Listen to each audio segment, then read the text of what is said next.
All right, good morning, everybody. Hope everyone is doing good on this Tuesday morning. We're going a little bit earlier today than normal, so I hope that's okay with everybody.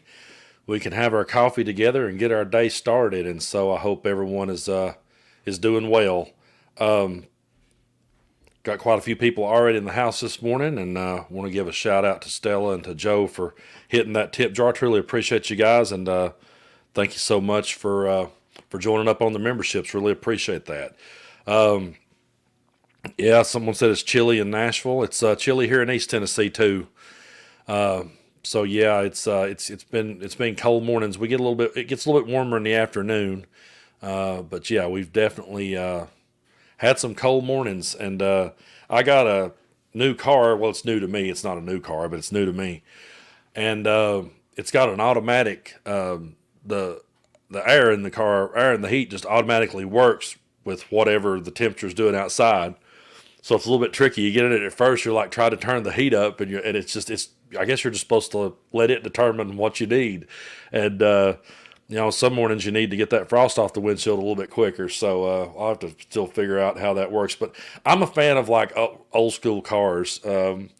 And, a lot of people will be like, well, I did a video on Patreon talking about how I drive a Crown Vic. I do have a old Crown Vic police cruiser. I love those kind of cars. The Crown Vic and the Mercury Marquis are two of my favorite cars. And I know they could be considered old man cars, but I'm getting to be an old man, and I like them anyway. So I went and got me a Mercury Marquis, and man, it probably the nicest car I've ever owned. It's a 2000 model, but it looks newer than anything I've ever had. And so, it's comfortable, gets me where I need to go, and I'm to the point in my life where I'm not really out to impress people, so I don't really care what I show up in. It gets me where I need to go, and that's the important part. So, but I love the Crown Vic. There's some people have said, well, which one do you like better of the two? I still just love the Crown Vic. I think it's the best car that Ford ever made. Not to get off on a car rant. You guys can drop your favorite cars in the comments, and I won't argue with you because I'm always just about what will get us to and fro from where we're going. But figured we'd talk a little bit this morning about the crazy world we live in, and when Donald Trump's in that world, as long as he's around, we're going to have plenty to talk about because he's always going to be doing something stupid. He's always going to be saying something off the wall, and he's always going to be cosplaying or doing publicity stunts to entertain his crowd because he is the ultimate grifter. He really reminds me a lot. I read a book one time. I've always been fascinated with like Elvis and Jerry Lee Lewis and those early rock and rollers. And I read a book one time. I highly recommend it if you can find it, if you're an Elvis Presley fan at all. It's called Elvis and the Memphis Mafia. The book is written by three different people who were the closest to Elvis. One was his cousin Billy Smith, who grew up with him, and they lived in the same house growing up. And I can't remember which way this went. There was Marty Lacker and Lamar Fike. One of the other was a high school buddy, and the other one went to the army with him. I can't remember which way that went. But the book is written in paragraph form, so Marty Lacker will take a paragraph, and then the cousin Billy Smith will take a paragraph, and they disagree on a lot of it. There's things that one says and the other one says, I don't remember it happening that way. But when the three of them talks about Colonel Parker, who managed Elvis, they talk a lot about how that Colonel Parker would stage events to make Elvis look good, and he protected Elvis's image at all costs. So if he didn't think Elvis could fill up a certain room in town, he wouldn't book him in it. He would book him in a place purposely like a smaller venue. And he did that so that he could then say that the place was sold out. And he would book it. Sometimes he would book it in an even smaller venue, knowing that it would cause people to be standing outside. And then he could take pictures of that and be like, look, people were lined up for blocks to see the king, So the dude was a carny, and he was a grifter, and he knew how to manipulate the people, and knew how to manipulate the media and manipulate the audience. And when I read that book and heard them explain how Colonel Parker managed Elvis, it's very much how Donald Trump goes about things. So he goes out, and the way that it looks to the average Joe in this part of the world that likes Donald Trump, they're saying, man, Trump's one of us, buddy. He went out there, he didn't care to roll up his sleeves and go to work at McDonald's. Well, the only problem with that is his campaign paid to have the store closed that day. The store was closed to allow him to do that. The people that were in the skit, and I will call it a skit because that's what it was, the people that were in the skit with him were hired to be there. They're there. They're part of the show. They're all supporters of his, and they actually rehearsed it. So it was all a staged event. This guy did not go work 8 hours at a McDonald's. This guy did not go out there and bust his balls. He didn't. He did a photo op. And it's just so over the top, cringe, and ridiculous. Also, this same place had actually failed their most recent health inspection because workers weren't wearing gloves and hairnets. And they failed their recent inspection. Then there's Trump in there, no gloves, no hairnet. He said his hands was clean. You could trust him. I don't know, considering he was sitting on a pee pad on Fox News. But that's the kind of guy that he is. That's the kind of grifter and con man that he is. And what I said in the video, some of you may have saw it, but what I said in the video that I put out is I just find the whole thing to be insulting to everyone involved, number one. And number two, it's not the flex he thinks it is, because he's still a billionaire who was able to walk away from it. He's still able to walk away from it, and he never has to look back at it. He only did it because Kamla Harris got under his skin, because he found out she worked at McDonald's and he had to do a flex. But he's still rich. He's still wealthy. And when he was asked about the minimum wage going up, he dodged that question. He totally dodged it. So the reality show that I would like to see, since I really think that's all he ever wanted to start with, the reality show that I love the 76 Nova. They're badass. I got sidetracked. I saw that comment. Sorry.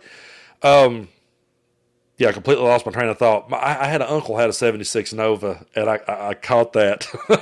They were awesome. But I would love to see a reality show, because I think that's what he wants. I would love to see a reality show where he really does work at McDonald's, but he don't have his daddy's money. He doesn't have any safety nets. He doesn't have no one can help him. He has to work at McDonald's and has to work with whatever hours they're willing to give him at that point. That's the only job he's allowed to have. And he has to pay rent. He has to pay a car payment. He has to pay insurance. He has to pay all for his utilities. And no raise, nothing. And no health care, nothing. You don't get anything. And let's see how long you last. I don't think he would make it past the first episode. I don't think he would make it past the pilot episode. I don't think he would make it. I don't think he would even make it through pre-production of that. Because if he had to come down to earth and live like the people that he manipulates, he wouldn't last 5 minutes in our world. And Serena's right. I'm pulling this one up if I can catch it back in time. It was an insult to hardworking people trying to pay their bills. It absolutely was. And, I've had people in the comment section saying things like, well, what was so bad about it, man? What was so bad about him going out there and experiencing that? And, trying to show that it was because it was all a prop. It was all him just attempting to look like one of us. And I just feel like it's insulting.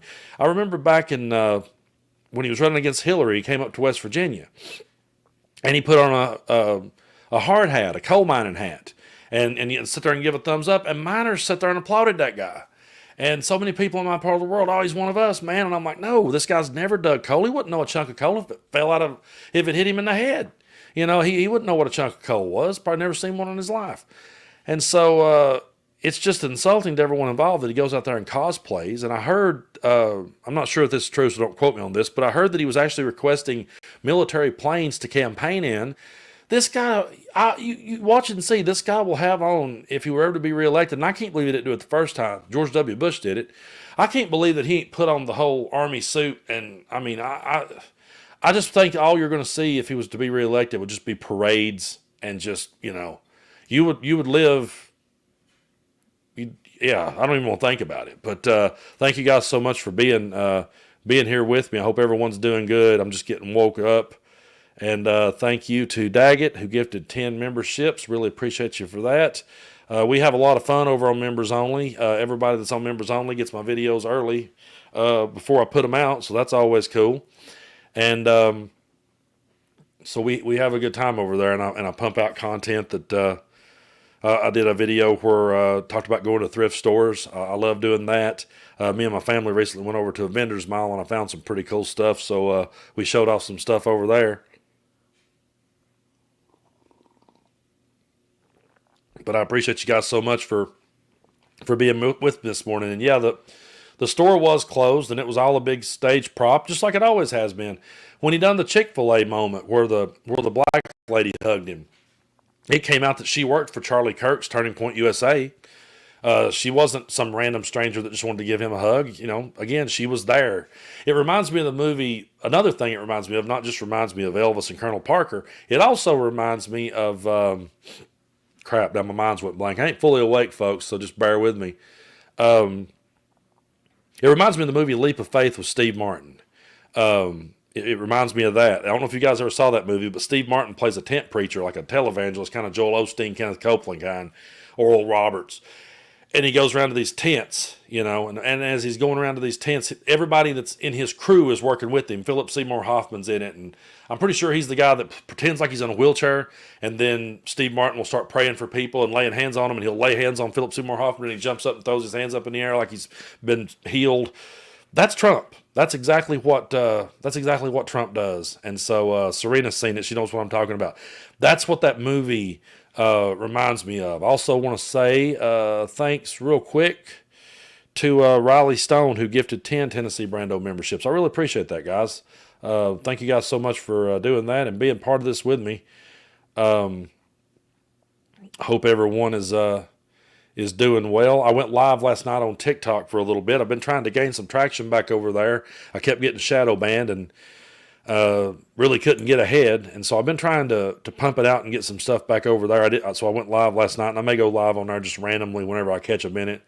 I always see a lot of people over there. Thanks to Jeanette for gifting 5 Tennessee Brando memberships. So right there already, guys, you guys are awesome. In this show, we've already got 20 new members, and Joe joined for a month, so I really appreciate all of you for being here with me. But yeah, I don't know. I feel like that we're getting really close to this election. It's getting right down to the wire. And folks, for the life of me, the one thing that I'll never understand when I'm an old man just sitting in a chair watching the wheels go by, I may not remember my name, but I'll be sitting there going, how in the hell was it that close? How in the hell was he even a contender? Like, the idea, and I know Tennessee's not going to go blue. I'm not delusional. But the idea that one state is going to light up red on that map when we're watching election night, the idea that one state would light up red for him is one too many. You know, that people could have been duped this badly. I've never seen a more blatant duping. I've never seen one that's just so blatant, and you've got all the receipts to bring to people and go, hey, look, he's duping you. And there's people that still sit back and cheer and applaud it. I'll never understand it. It's one of those things that I'll never understand. Someone said it's not close. The polls are paid off by Trump. You know, I go back and forth on that. I'm just going to be honest with you, and I'm sure you guys do too. You probably, we have a lot of emotions as we're getting close to this election, and so there's times where I'm like, it's going to be a landslide. She's really going to kick his ass, and MAGA's going to cry foul, of course. And I really believe she will beat him. But it's just the idea that he even has a crowd. You know, when you see that he has a crowd. I've often wondered too, though, how many people in that crowd are really going to vote for him? Or how many people showed up to see the spectacle? Because he is a spectacle. Whether you like him or not, love him or hate him, he's a spectacle. He's somebody that, for whatever reason, do you realize that ever since he came down that escalator in what was that, 2015 that he did that? I mean, he has been in the news ever since. I mean, he's been talked about every day ever since. Before that, you know, he would always make the news, but not like this. I mean, he has been the focal point, center of attention. And one of the saddest parts to me about this whole thing is the fact that he's been the center of attention all through Joe Biden's presidency. And Joe Biden has been an effective president. He's been a great president. He's got so much accomplished in his time. And it's just been overshadowed by this moron out here stirring the pot and muddying the water. And so I think that's one of the saddest things about it all. I think when you look back, there's so much sadness around the fact that Donald Trump was ever even a contender. But to me, first of all, it's brutally sad that Donald Trump followed Barack Obama. That we elected the first black president and then turned around and elected Donald Trump. That's bad enough. And the other bad thing is that Joe Biden's presidency was just overshadowed by him out there on the campaign trail. He started campaigning the minute he never stopped campaigning. He campaigned while he was in office and campaigned after it. He's never stopped because that's really all he is. He's just a spectacle. He's just an act. He doesn't actually have things done. I shared a video where I shared a clip of Adam Mockler, and Adam Mockler was talking about going out and talking to the Trump supporters, and he asked one of them to name a bill that Trump passed. They couldn't do it. They finally said they were glad he got Roe versus Wade overturned, And Adam said, okay, well, at least that's an answer. So you must be pro-life. And the person said, no, I'm pro-choice. So they're clueless. But those are the type of people that are fired up and ready to go. And that's what you got to stop and think about. You got to stop and think about the fact that that people looks to this guy and sees him as a sign of strength. I mean, there's people that I found entertaining over the years, but I didn't look up to. You know what I mean? Or there's people that I found to be entertaining that I didn't necessarily think would be a good leader. I remember back in the day, years ago, when I was a teenager, I had a bumper sticker on my guitar case that said Willie Nelson for president. I love Willie Nelson. I wouldn't vote for him for president, you know. It was a joke. I never meant it. You know, there would be, you would have, you know, you'd see bumper stickers that would say something like, don't blame me, I voted for Spider-Man, or whatever the hell, you know, that would just be a joke. But I would never actually go out there and vote for Spider-Man. But we got Trump talking about Hannibal Lecter, you know. That's the world we live in. It's insane to me that it's even remotely close, and it's insane to me that he still has a crowd. And I mean, if somebody said, yeah, I just went to see the spectacle, then okay, fine. You know, we've all went to see the spectacle before. We all went to the rodeo to see the guy get stomped. So I get it. But, man, I would love to be on one with Luke and Adam. Me and Adam actually have done, because we're both part of the Midas Touch Network, me and Adam, I can make that happen pretty easily. Me and Adam have done a podcast together, and I'd love to do one with him again. He's a super smart kid. Gives me hope for the future. I was sitting there talking to him going, dang, I wish I'd have had it together this good at that age. I was playing in bars and getting drunk when I was that age. I was still, you know, I've always been a history buff. I've always read, always studied politics. I've always been this way. I'm like Saul Goodman at the end of that show when Walter White's like, so you've just always been this way. I've pretty much always been this way.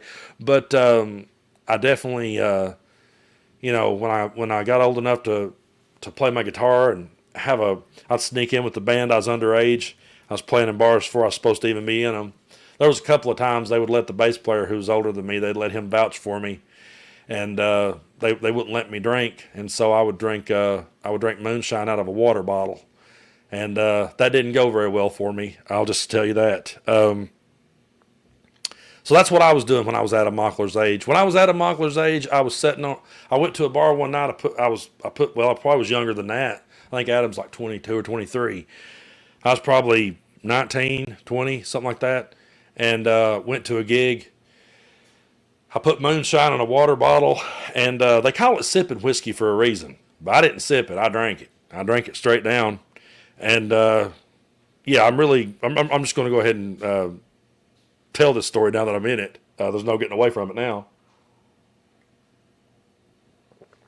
But I got so wasted on that stuff that that the bass players just took my guitar off. He's like, "Hey, I couldn't even chord the thing."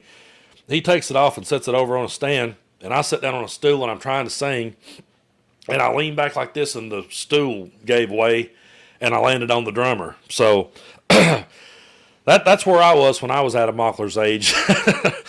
And when I was talking to him, I was like, man, this kid's got his head on his shoulders. He's got over 500,000 subscribers already. He's headed toward 1 million. He'll get there before the end of the year, I believe. He's just crushing it.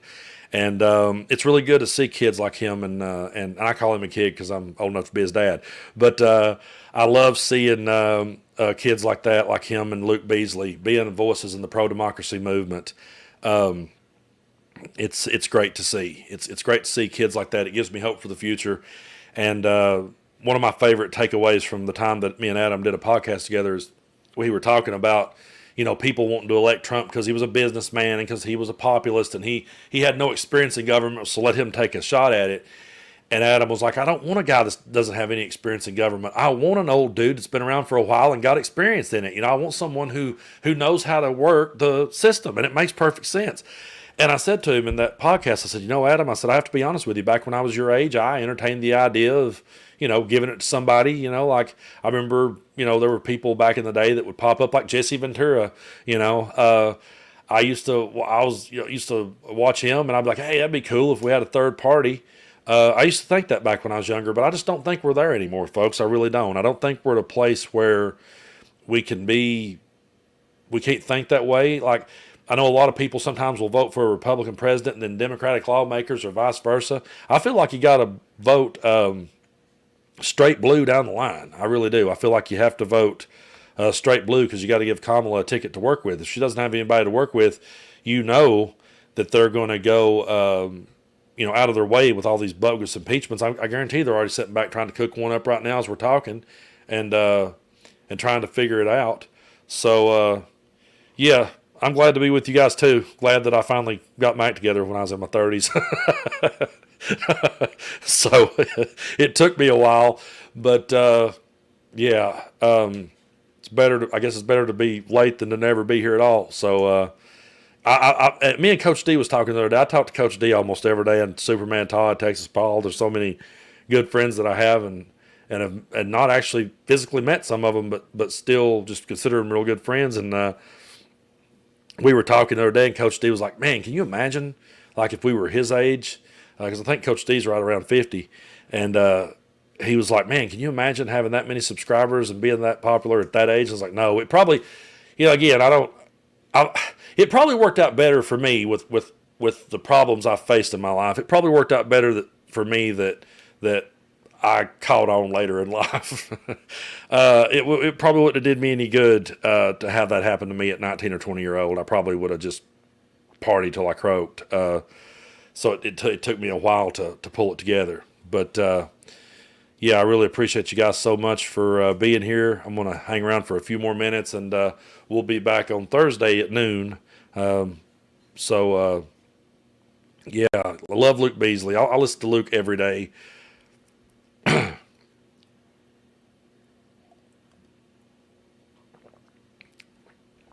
miss Bo of the Fifth Column. His wife's doing it now. She's killing it. She's doing a great job. But I really miss Bo. He was awesome. He's a guy that I really wished I could have got a chance to talk to. I love David Packman, obviously the Midas Touch Network and everyone involved. Jessica Denson on Midas Touch has absolutely been crushing it. I was, me and her wrote the song "You Might Be in a Cult" together, and we were talking around that time, and back then she was having guests on her show, and she was nervous about doing a show by herself, and then she started doing it, and once she started doing it, she's like, I don't even want a guest anymore. I'm really enjoying it, so she's crushing it. There's so many people out there that really are. And yeah, from what I understand, with Bo of the Fifth Column, his wife explained it. There's actually a video, I can't remember the name of it. There's actually a video where she explained that I guess he just needed a break. I guess he just felt like that he had been doing it 7 days a week for year. I think he started 2015 or 16 or maybe before that. And I think he just from my understanding, he just really got burnt and needed to step back. They made it sound like he ain't coming back. I hope that ain't true. I'd love to see him again. He was one of my absolute favorites. Someone wants to know if I've heard any of I almost said Tim Conway. Any of George Conway's songs? No, I've heard people talk about it, but I haven't heard them. So Brian Tyler Cohen, I can't believe I didn't say him. That's another one. He is awesome. One thing that I do, this may not make sense, or maybe it does. I purposely, when I'm doing my videos, I don't do my video, like I don't watch other people's videos until I've made mine. If I see that Brian Tyler Cohen has talked about Trump at McDonald's, I won't watch it just yet. Or if I see, that Coach D's talked about something, I don't watch it just yet. I hold off. I'll watch it after the fact because I don't want to sit and just parrot what I heard them say, and I want to just give my own take on it and say it the way that I would say it, and then go, and compare notes. And me and Coach D's talked about this before too. What's so interesting about it is you got all these different voices in the pro-democracy movement all talking, and we could everyone talk about Trump at McDonald's, and we would all have a different take. We'd all come from a different angle of thought. And so that's why that I've always, I love Brian Tyler Cohen, but if I see he's talked about something first, if he's give his take on what Lauren Boebert did next, it's like, oh, wait a minute, I'm going to make mine and then see how mine does, and then I'll watch his, and, and I draw influence from those people. Absolutely. They're so good. But, yeah. Bo's wife, Belle, when I was saying I miss Bo, I'm in no way saying that. I mean, Belle's killing it, and I'm really glad that she's. I'm gonna bring this up. I'm really glad that she's. I'm really glad that she's out there carrying it on. This is a great question from Mr. Thomas, and man, you put me on the spot here. He wants to know if I could interview Kamala Harris, what would you ask her? Whew, man, that's a tough one. I've heard her be asked some of the questions that I may have asked her, but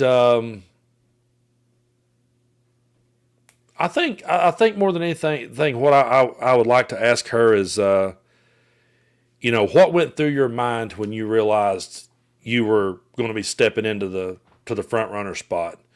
What was going through your mind when you realized that, hey, it's going to be me taking on Donald Trump? She'd sit back and watch Joe Biden do it. She'd watched Hillary Clinton do it. But what was it like to know that that's who you were going to go up against? And what were you thinking going into that debate? Did you think you could take him? Were you confident that you could give the performance that you did? Were you ready? Were you poised? Were you nervous? What was it? What was going through your head when you heard, hey, it's going to be you. You're going to take the reins of this. I think she's done a masterful job. I really do. I think she's ran a great campaign.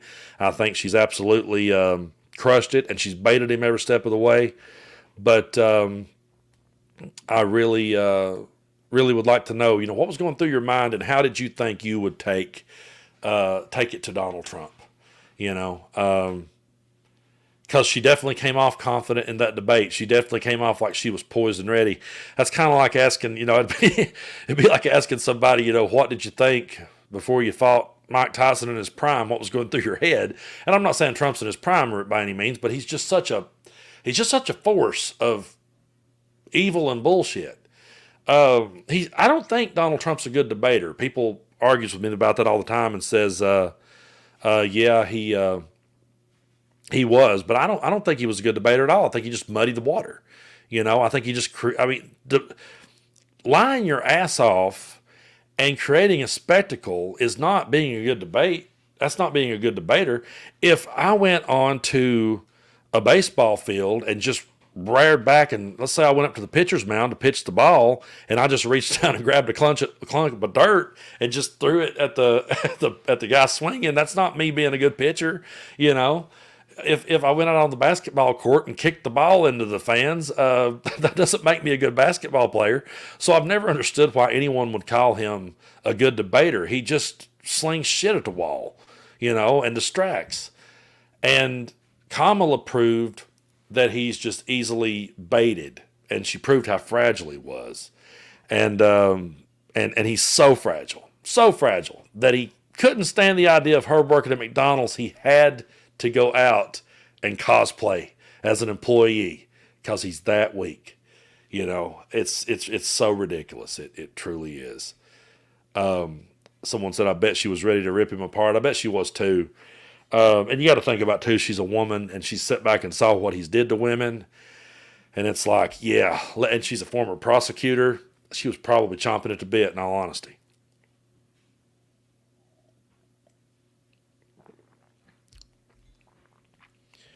But yeah, that's the only thing that he's good at is bullshitting. That's absolutely true. All right.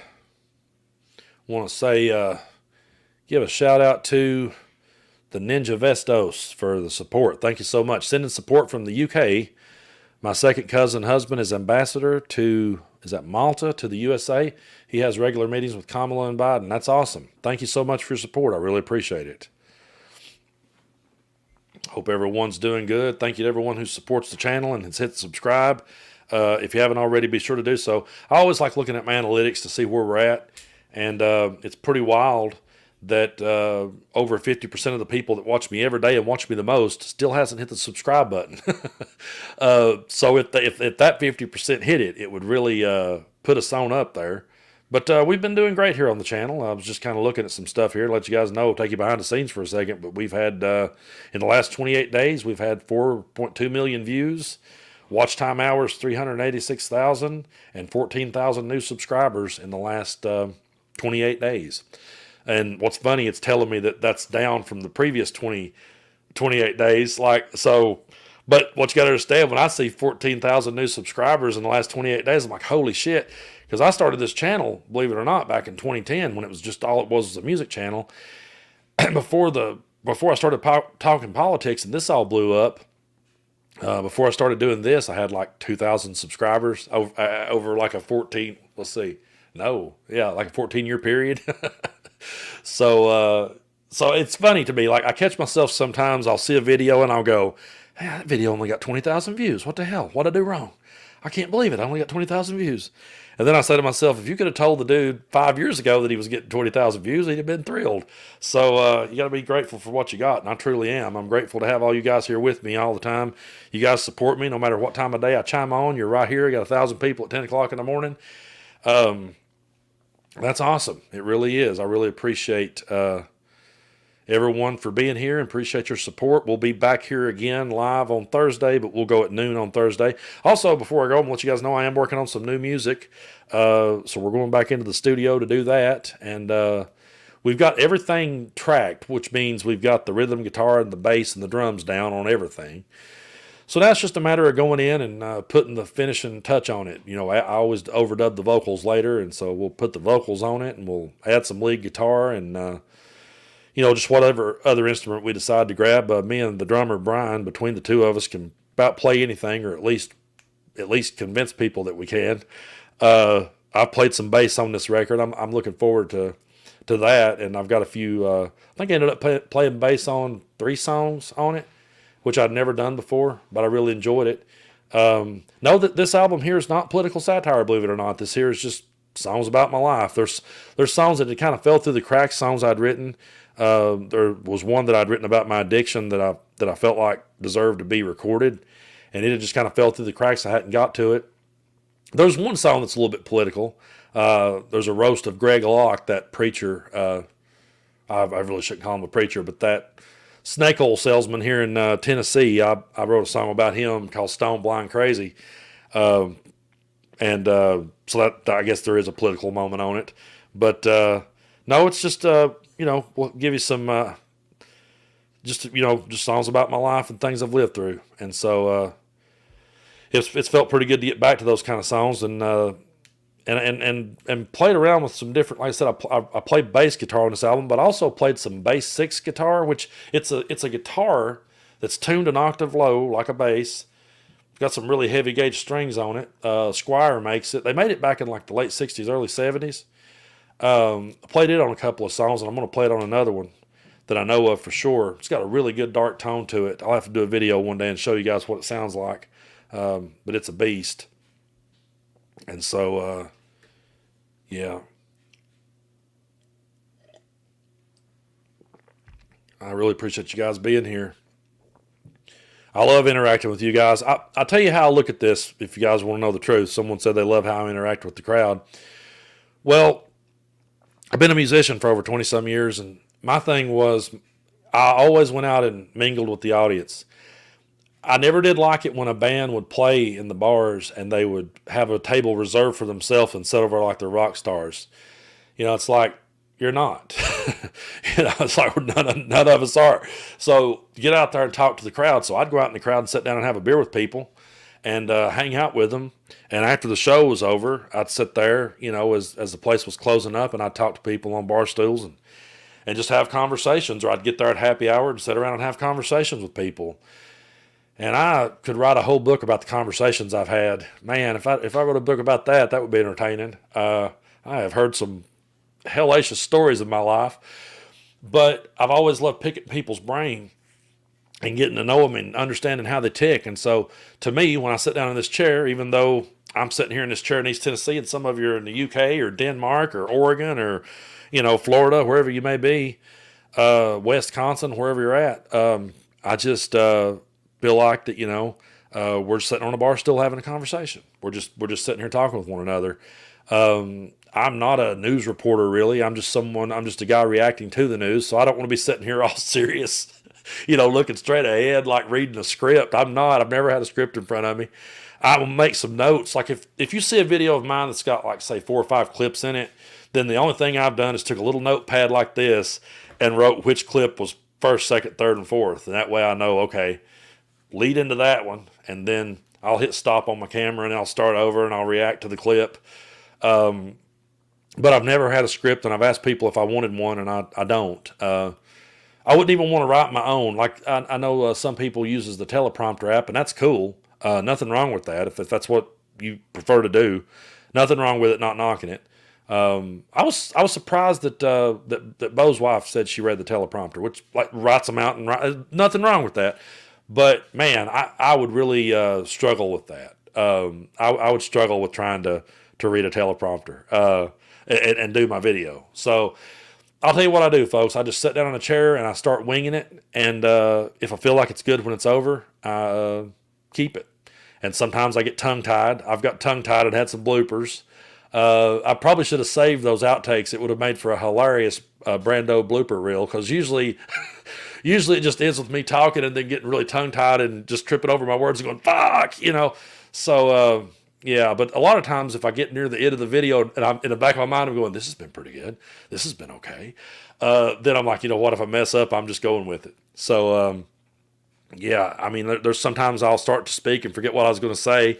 That's why, I've really hated the way that everyone's picked at Joe Biden for his stutter and for forgetting what he was going to say. Because, folks, I stutter a lot and I forget what I'm going to say a lot of times. I've done it right here during this show. And, all the years of playing music, people would ask me, they go, man, how do you remember the words to so many songs? The other night I went live on Facebook and played for 4 hours. I hadn't done that in forever. Did a tribute to Leonard Skinner and remembered all those tunes. And I tell people it's just like riding a bicycle. But to be honest with you, if I was ever playing in a bar and forgot the words to a song, it wasn't because I forgot the words. It was because something distracted me just for a minute. Out of the corner of my eye, I saw it and kind of flinched and then forgot where it was. So, I've definitely made mistakes and started over on my videos. But usually, for the most part, if I had outtake reels, it would just be like the first 5 to 10 seconds when I'm right out of the gate. So today, Trump cosplayed as a McDonald's employee. I may not like how I sounded, or I may come in with my throat needing to be cleared or something like that, and then I just back up and start over. But I've never wrote anything down. I've never wrote a script, never followed one, and I never would. And if someone handed me a script, I'd just say, no, I can't do it. I just have to talk the way I talk. And I know that, I got the East Tennessee accent, and I say things that some people wouldn't say. I really enjoy talking to people from other parts of the world and comparing notes. And I got a buddy that lives up in Boston, or as he says, Boston, and he parks his car. When he goes to the store, he parks his car. And so anyway, he don't call it a car, or he calls it a car, and I say vehicle. And he told me one day, he was like, I never heard the word vehicle until I moved down south. And people would be like, hey, whose vehicle is that out there in the driveway? I was like, I didn't realize that was unheard of. I thought, yeah, what kind of vehicle you got, But in Boston, it's a car. So there you go. But I do enjoy comparing notes and comparing accents. We've all got different ones. And I'm sure I've said things in videos. I was having a conversation one time with Ben Mycelis. It was funnier than crap. And he was like, he said, I like you because he said, there's some things that, he said, I don't know what you're referring to. And he said, I don't know. He said, there's certain words you say that I've never heard them pronounced that way. He said, but I'm never going to tell you what they are because I don't want you to change. I don't want you to stop doing what you're doing. So maybe one day I'll pick his brain and be like, so what was it? Did you not know what a vehicle was? Like, what was it? I always say vehicle. Someone said they prefer vehicle themselves. That's awesome. But yeah, thank you guys so much for being here. And I want to say a super shout out to Jeanette. Thank you so much for that tip. I think there are many more Republicans who will vote for Kamala, but are going to be quiet about it. Absolutely. I've got a video coming out today it'll be out at 5 o'clock, so just keep an eye on that. I've got 2 coming out, actually. One at noon. I'm going to be talking about The Undertaker interviewing Donald Trump on his podcast. Huge disappointment for me because I'm an Undertaker fan. That sucked. So if you want to see that, tune in at 12 noon today. It'll be out. And then at 5 p.m., there's one coming out talking about what Jeanette's talking about here. And Liz Cheney says that out loud. Liz Cheney in that video said that Republicans are already whispering behind closed doors and saying, hey, I'm voting for Kamala. I'm doing the right thing. But they don't say it out loud for fear of what could happen. And that's sad. It's sad that they're afraid of violence. They're afraid of retribution. It truly is sad that that's where we're at in this country. That's what Donald Trump created. It's truly disgusting. But I do want to thank Jeanette for the tip, and I also want to thank Daniel. And Daniel, we can be friends because you just gave some wrestling terminology. Call it in the ring, Brando. That's what we do, man. We just call it in the ring. That's wrestling terminology. You know, a lot of times in pro wrestling, they'll script matches out. One of the matches, not to get sidetracked on wrestling, but one of the matches that's considered one of the all-time greats is Ricky the Dragon Steamboat versus Macho Man Randy Savage at WrestleMania 3. But they actually rehearsed that entire thing. Macho Man wrote it, and they rehearsed it. It's great. But the ones that Ricky Steamboat did with Ric Flair, they called it in the ring, and I've heard both of them talk about that. And they said the only thing that they ever talked about before the match was how to start it and how to stop it. Like, how are we going to start and how are we going to finish it? And so one of them would say, how about we just lock up, I'll put you in a side headlock and you shoot me off and I'll come back and give you a shoulder block. Okay, we'll go from there. And then, you know, at the end of the match, I'll just go for the figure four and you roll me into an inside cradle and it'll be over. And that's kind of how I do it here, here on the channel. I figure out what I'm going to say first. I have that opening line in my head. And then I just work my way to the finish. But we call it in the ring. So, yeah, I appreciate that comment. Anytime someone comes at me with wrestling terminology, I appreciate it. I really do. Because I'm always comparing it to things. Because I just think, I know pro wrestling, it's one of those things where if you love it, there's no explanation necessary. If you hate it, there's no explanation that'll do. But I just always thought it mirrored society. It mirrored what society is. And in any era, if you go back and watch it, it was just showing you what society was doing. And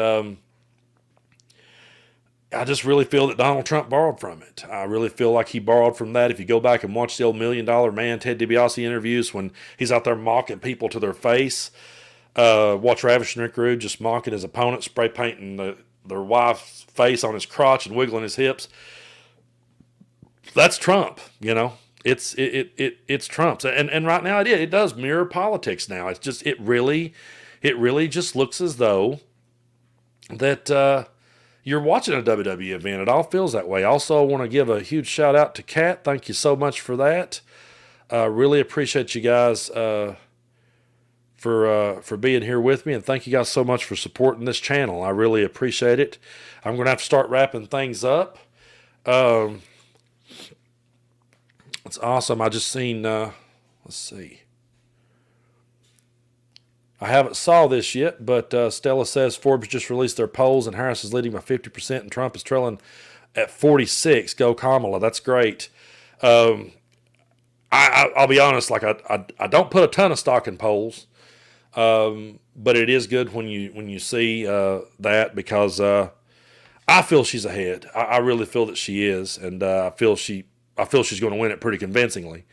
But, you know, at the same time, you know, it's good to see a poll like that, but let's just all stay focused and just keep our eye on the ball and not rest on our laurels. I say that all the time, but just don't think you got it. I actually got to meet a boxer one time by the name of Ernie Shavers. I'm a big boxing fan. Ernie Shavers fought Muhammad Ali and probably landed more shots to Muhammad Ali's head than any fighter ever did.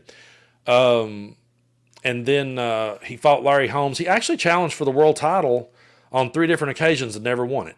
But I talked with him, and I said to him, because he hit Larry Holmes with one of the greatest shots I ever seen in my life. Just type in, you know, Ernie Shavers knocks down Larry Holmes, and the sweat flies off of his head, and he falls like a tree. And And Larry Holmes got up off the mat and kicked Ernie Shaver's ass.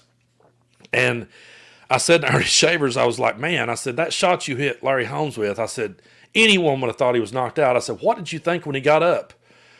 He said, well, he said, when I hit him, I thought I was the champ of the world. He said, I thought that's it. I got it.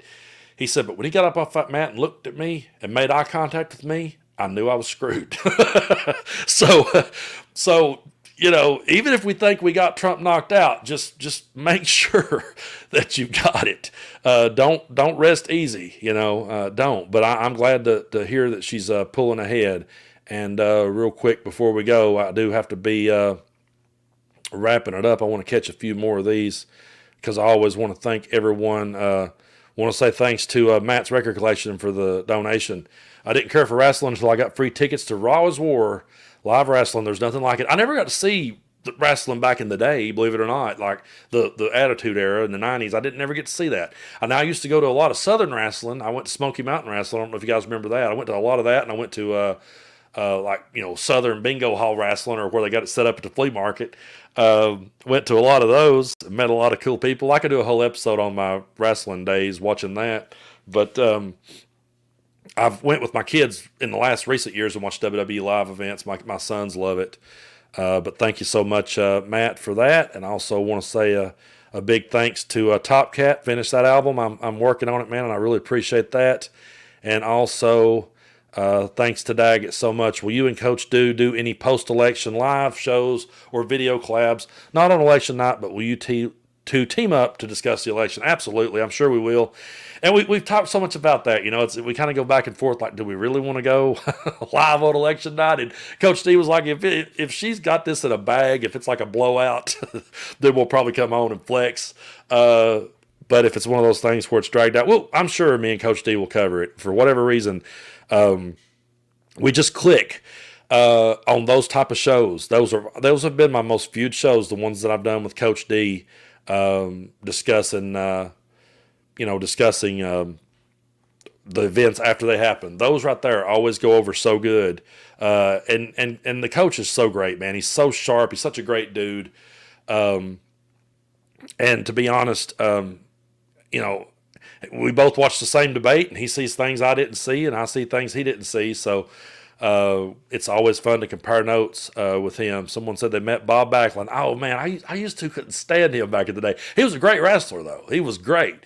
But that era where he actually, believe it or not, I didn't like him when he was the good guy, like the baby face. I liked him better when he was Mr. Backlund. I liked him better when he put Bret Hart in a chicken wing and wouldn't let go. But anyway, folks, one of these days, for those of you that do watch wrestling, I'll just have to come on here and do a wrestling show, and we'll just tell you wrestling stories, because I did get to meet and hang out with a lot of Southern wrestlers. I got to meet and hang out with Tracy Smothers and Buddy Landale and Jimmy Golden. So I didn't get to meet Ron Wright, but I got to meet his little brother, Donnie. And so, yeah, I mean, I want wrestling to stay over there and be wrestling, you know.